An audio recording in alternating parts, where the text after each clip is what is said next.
দ্বাদশ শ্রেণী তৃতীয় সেমিস্টারের বাংলা বিষয়ের ভাষা তত্ত্বের অন্তর্গত ধ্বনি তত্ত্বের প্রশ্নপত্র নিয়ে আজকে আলোচনা করব। যারা দ্বাদশ শ্রেণী তৃতীয় সেমিস্টারে পাঠরত বা পড়ছো তারা জেনে নাও যে এই ধ্বনি তত্ত্ব থেকে কি কি ধরনের প্রশ্ন আসে বা কি কি ধরনের প্রশ্ন আসার সম্ভাবনা আছে অথবা কি কি ধরনের প্রশ্ন তোমরা পরীক্ষায় পাবে। তো আমি তাদেরকেই বলছি, যারা শুধুমাত্র প্রশ্নপত্রের এই আলোচনা দেখছো তারা কিন্তু মূল পর্বের আলোচনা না শুনে শুধুমাত্র যদি প্রশ্নপত্র পড়তে থাকো বা শুনতে থাকো তাহলে কিন্তু পরীক্ষায় ভুল হওয়ার সম্ভাবনাই বেশি থাকবে। কারণ বিষয় সম্পর্কে না জেনে কিন্তু এমসিকিউ প্রশ্নপত্র করা কিন্তু বিশেষ ক্ষেত্রে, বিশেষ করে এই ধ্বনিতত্ত্বের ক্ষেত্রে কিন্তু খুব সমস্যার একটি কারণ। এছাড়াও যারা চ্যানেল নতুন আছো তারা চ্যানেলটি সাবস্ক্রাইব করে পাশে থাকা বেল আইকন প্রেস করে রাখবে, কারণ দ্বাদশ শ্রেণীর প্রায় প্রত্যেকটি আলোচনা এবং সেই পর্বের প্রশ্নপত্র আমি কিন্তু পূর্বে আলোচনা করেছি। আজকের এই ভিডিও ডেসক্রিপশন বক্সে কিন্তু তার লিঙ্ক পেয়ে যাবে, এছাড়া কিন্তু প্লে লিস্টে অন্তর্ভুক্তি আছে। সুতরাং সরাসরি চলে আসছি আজকের ধ্বনিতত্ত্ব বিষয়ের প্রশ্নপত্র নিয়ে। প্রথম প্রশ্ন, বাগধ্বনি কি? বাগধ্বনি হচ্ছে মানুষের মুখে উচ্চারিত ধ্বনি, বা উল্টো দিক দিয়ে প্রশ্ন আসতে পারে, মানুষের মুখে উচ্চারিত ধ্বনি আসলে কি? বাগধ্বনি। পরবর্তী প্রশ্ন, ধ্বনি বিজ্ঞান কি নিয়ে বিশ্লেষণ করে? ধ্বনি বিজ্ঞান মানুষের উচ্চারণগত, শ্রুতিগত ও ধ্বনি তরঙ্গ বিশ্লেষণ করে। ঠিক একই রকম ভাবে উল্টো দিক দিয়ে প্রশ্ন আসতে পারে, মানুষের উচ্চারণগত, শ্রুতিগত ও ধ্বনি তরঙ্গ বিশ্লেষণ করে, অবশ্যই ধ্বনি বিজ্ঞান। আর বাগধ্বনি কি? বাগধ্বনি হচ্ছে ভাষার অর্থহীন ক্ষুদ্রতম একক, বা ভাষার অর্থহীন ক্ষুদ্রতম একক কি? অবশ্যই বাগধ্বনি। বাগধ্বনি নিয়ে আলোচনা করে কে? ধ্বনিতত্ত্ব। বা ধ্বনিতত্ত্ব কি নিয়ে আলোচনা করে? বাগধ্বনি নিয়ে আলোচনা করে। বিভাজ্য ধ্বনির কয়টি ভাগ? দুইটি, অবশ্যই স্বরধ্বনি এবং ব্যঞ্জনধ্বনি। বিভাজ্য ধ্বনির অপর নাম কি? বিভাজ্য ধ্বনির অপর নাম কিন্তু খণ্ডধ্বনি। বিভাজ্য ধ্বনির অপর নাম খণ্ডধ্বনি, এটি একটি গুরুত্বপূর্ণ প্রশ্ন, বারবার পরীক্ষায় আসে। আর মুখের মান্য ভাষায় স্বরধ্বনির সংখ্যা কয়টি? মুখের মান্য ভাষায় স্বরধ্বনির সংখ্যা কিন্তু 7টি, যেটিকে বলা হয় মৌলিক স্বরধ্বনি। বাংলায় প্রচলিত স্বরধ্বনি অবশ্যই 11টি। বাংলা উচ্চারণে অর্ধস্বর 4টি, মনে রাখবে এটি, হ্রস্বই, রস্বউ, এ এবং ও। সুতরাং আবারও মনে করিয়ে দিচ্ছি, যে বিষয় কটি আলোচনা করব তার প্রত্যেকটি বিষয় কিন্তু জানা উচিত। অ, আ, হ্রস্বই, রস্বউ, এ, ও এবং অ্যা, এই স্বরধ্বনিগুলিকে একত্রে বলে কিন্তু মৌলিক স্বরধ্বনি। নামটা মনে রাখার চেষ্টা করবে। মুখের মান্য বাংলায় ব্যঞ্জনধ্বনির সংখ্যা 30টি, আর মোট ব্যঞ্জন কিন্তু 40টি।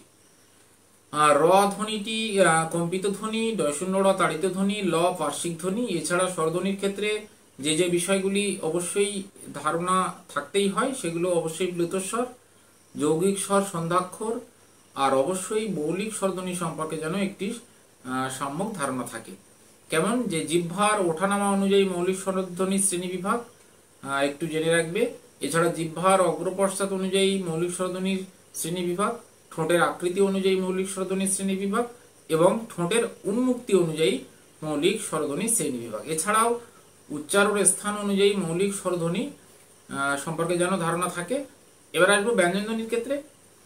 ব্যঞ্জনধ্বনির ক্ষেত্রেও তাই, উচ্চারণের স্থান অনুযায়ী ব্যঞ্জনধ্বনি সম্পর্কে ধারণা তো থাকতেই হবে। যেমন কণ্ঠধ্বনি কাকে বলে, তালব্য ধ্বনি, মূর্ধন্য ধ্বনি, দন্তধ্বনি, ওষ্ঠধ্বনি, দন্তষ্ঠধ্বনি, নাসিক্যধ্বনি, দন্তমূলীয় ধ্বনি, কণ্ঠনালীয় ধ্বনি, অঘোষ বর্ণ, ঘোষ বর্ণ, অল্পপ্রাণ বর্ণ, মহাপ্রাণ বর্ণ, উষ্মধ্বনি, কম্পিত ধ্বনি, তাড়িত ধ্বনি, পার্শ্বিক ধ্বনি, স্পর্শ ব্যঞ্জন, ঘোষীভবন, অঘোষীভবন, ক্ষীণায়ন, পিনায়ন, প্রণীত ধ্বনি, অন্তস্থ ধ্বনি এবং অযোগবাহ ধ্বনি।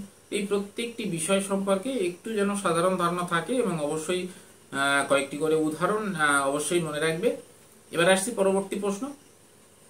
আবারও মনে করিয়ে দিচ্ছি, প্রত্যেকটি প্রশ্ন কিন্তু সমান গুরুত্বপূর্ণ। অর্থের পার্থক্য সৃষ্টিকারী ক্ষুদ্রতম একক কি? ধ্বনি মূল। শব্দের উচ্চারণ ঠিক রাখে কে? সহধ্বনি। একটি মাত্র ধ্বনির পার্থক্য বিশিষ্ট এক জোড়া শব্দকে কি বলে? ন্যূনতম শব্দজোড়। ন্যূনতম শব্দজোড়ের শব্দ জুটি কিন্তু মনে রাখবে একই ভাষার হতে হবে। উচ্চারণের সময় সামর্থ্য অনুযায়ী উচ্চারণের ভেদ বা তফাৎ তাকে কি বলে? মুক্ত বৈচিত্র্য। সহধ্বনির অপরিবর্তনীয় অবস্থানকে কি বলে? পরিপূরক অবস্থান। স্বরধ্বনির সঙ্গে অর্ধ স্বরধ্বনির সমাবেশে তৈরি হয় দ্বি-স্বরধ্বনি, এবং অবশ্যই ব্যঞ্জনধ্বনির সঙ্গে ব্যঞ্জনধ্বনি যুক্তধ্বনি তৈরি হয়, আর ব্যঞ্জনধ্বনির সঙ্গে ব্যঞ্জনধ্বনির সমাবেশে কিন্তু গুচ্ছধ্বনি তৈরি হয়। এটাও কিন্তু মনে রাখবে। বাংলায় দুটি ব্যঞ্জনের সমাবেশে তৈরি গুচ্ছধ্বনির সংখ্যা 200-টিরও বেশি। 200 নয়, 200-টিরও বেশি। গুচ্ছধ্বনির দুটি ব্যঞ্জনের মধ্যে থাকে না অবশ্যই স্বরধ্বনি। 3টি ব্যঞ্জন ধ্বনির সমাবেশে তৈরি গুচ্ছধ্বনির সংখ্যা বাংলায় কিন্তু 8টি, এবং 3টি ব্যঞ্জন ধ্বনির সমাবেশে তৈরি যুক্তধ্বনির সংখ্যা কিন্তু বাংলায় 2টি, এবং 4টি ব্যঞ্জন ধ্বনির সমাবেশে তৈরি গুচ্ছধ্বনি বাংলায় কিন্তু 1টি, অর্থাৎ দন্ত শয় কয় রি। যেমন সংস্কৃত। যে ব্যঞ্জন ধ্বনির সমাবেশগুলি শব্দের আদ্য অবস্থানে বা দলের আদিতে উচ্চারিত হতে পারে তাকে কিন্তু বলে অবশ্যই যুক্তধ্বনি। আর ভাষার যে ধ্বনি উপাদানগুলিকে একাধিক খণ্ড জুড়ে অবস্থান করার কারণে কৃত্রিমভাবে খণ্ড খণ্ড করা যায় না, তাদেরকে বলে অবিভাজ্য ধ্বনি। অবিভাজ্য ধ্বনি সম্পর্কে কিন্তু সাধারণ ধারণা যেন অবশ্যই থাকে। শ্বাসাঘাত, দৈর্ঘ্য, জ্যোতি, সুর তরঙ্গ প্রত্যেকটির অন্তত একটি করে উদাহরণ এবং সংজ্ঞা সম্পর্কে যেন সঠিক ধারণা থাকে, এবং বলা হতে পারে দৈর্ঘ্য আসলে কি, এগুলি অবিভাজ্য ধ্বনি। সবকটাই কিন্তু যে কোনো ভাবেই ঘুরে প্রশ্ন আসতে পারে। এবার বহু দল অপেক্ষা একদল শব্দের দৈর্ঘ্য কিন্তু বাংলায় বেশি, কথাটি একেবারেই ভুলবে না। সুর তরঙ্গ আসলে কি? সুর তরঙ্গ হচ্ছে বাক্যে সুরের ওঠা পড়াকে সুর তরঙ্গ বলা হয়।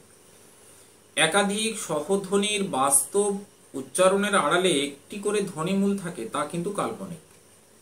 অর্থের পার্থক্য কিন্তু সৃষ্টি করতে পারে না সহধ্বনি। ভাষায় উচ্চারিত ধ্বনিমূল ও সহধ্বনি শনাক্ত করার কাজ করে অবশ্যই ধ্বনিতত্ত্ব। শব্দের উচ্চারণ ঠিক রাখে সহধ্বনি। বাকযন্ত্রের সাহায্যে ধ্বনিগুলির উচ্চারণ আলোচিত হয় ধ্বনি বিজ্ঞানে, এবং কোন ধ্বনির উচ্চারণ ভেদকে বলে ধ্বনির স্বতন্ত্র বৈচিত্র্য। সুতরাং যে কটি প্রশ্ন বললাম, এই প্রত্যেকটি প্রশ্ন সম্পর্কে যেন ধারণা থাকে, এবং অবশ্যই জানাবে আলোচনা তোমাদের কেমন লাগলো, কমেন্ট করে জানাবে, এবং আলোচনা ভালো লাগলে অবশ্যই লাইক করবে এবং বন্ধুদের মধ্যে শেয়ার করে দেবে। এবং যারা চ্যানেলে নতুন আছো অবশ্যই চ্যানেলটি সাবস্ক্রাইব করে পাশে থাকা বেল আইকন প্রেস করে রাখবে, কারণ দ্বাদশ শ্রেণীর 3য় সেমিস্টারের প্রায় প্রত্যেকটি আলোচনা আমি পূর্বে করেছি। আজকের এই ভিডিও ডেসক্রিপশন বক্সেও কিন্তু তার লিঙ্ক দেওয়া থাকবে, এবং প্রত্যেকটি পর্বের আলোচনা এবং সেই পর্বের প্রশ্ন উত্তর কিন্তু তোমরা পেয়ে যাবে আজকের এই ভিডিও ডেসক্রিপশন বক্সে। আজকে আলোচনা এই পর্যন্তই। সবাইকে শুভেচ্ছা জানালাম।